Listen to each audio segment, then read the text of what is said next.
Question. We're joined right now by Congressman Mike Turner of Ohio. He is on the House Intelligence Committee, different than the Senate Committee. Congressman, thanks so much for being with us. The news this morning, the senators want to speak to Jared Kushner. Is he on your radar? Is he someone you would like to have him come in and speak to your committee? And if so, what questions do you have for him?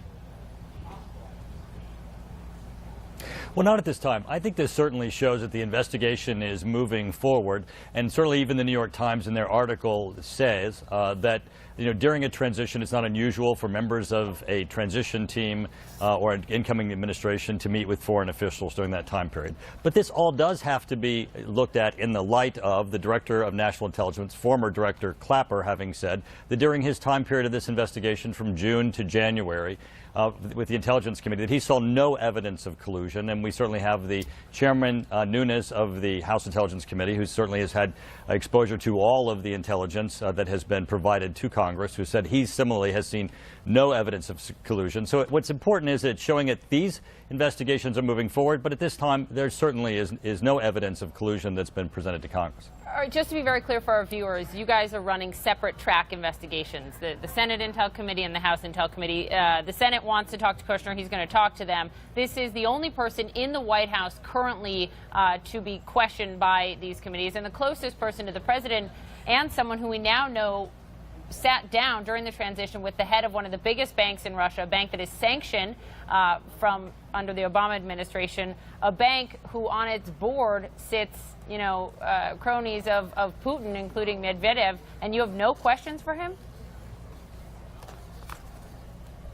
Well, I didn't say that. And you have to understand, you can't sit down with anybody in Russia where there isn't going to be some ties to Putin. I mean, obviously, the structure that he has put in place, I said that at this time, there is certainly no expectation that he's going to be called in front of the House. It does not mean that he might not be at some other time. The House and the Senate, by the way, are sharing information in their investigation. Chairman Nunes and the chairman of the Senate Intelligence Committee, including the ranking members of both the House and Senate committees, share information and intelligence and all have access to the same intelligence information. What's also concerning is, as you know, the chairman has recently come forward and said that there's evidence of interception of the communications of the Trump administration during its transition that may have been shared with the Obama administration. That's certainly part of our investigation now and certainly is an important aspect of it. So, Congressman, you brought up the fact that former DNI Clapper said there had been no evidence of collusion prior to January 20th, which is something that the chairman of your committee had also said up until very recently. But CNN's reporting now from last week that the FBI is looking into possible contacts, possible coordination. That's a CNN report from last week. And then there was this exchange that you had with the FBI Director James Comey during the hearing last week. I want to play it for you to refresh your memory. Don't you need some action or some information besides just attending a meeting, having been paid to attend a conference, that a picture was taken, or that you traveled to a country before you're open to investigation for counterintelligence by the FBI? The standard is, I think there's a couple different at play: a credible allegation of wrongdoing or a reasonable basis to believe that an American may be acting as an agent of a foreign power. So the FBI director told you he's doing an investigation because there's a credible allegation of wrongdoing or reasonable basis to believe an American may be acting as an agent of a foreign power. What were you thinking when he said that? Well, what's important about his answer, and the reason why I was asking the question, is because going right to the heart of what we're struggling with is, why is the FBI looking at this and who are they looking at? Now, you'll note that he was very careful of saying that someone may be an agent of a foreign power. He did not say issues of collusion in the campaign or a collusion with the Trump administration. He said agents of a foreign power, which is a completely different and perhaps even unrelated issue to what we're looking at overall with what Russia has done and what our concerns are with those in the Trump administration and during the transition. We will get to the bottom of this. The FBI is pursuing their criminal investigation. We're certainly going to look to them to undertake that thoroughly and diligently.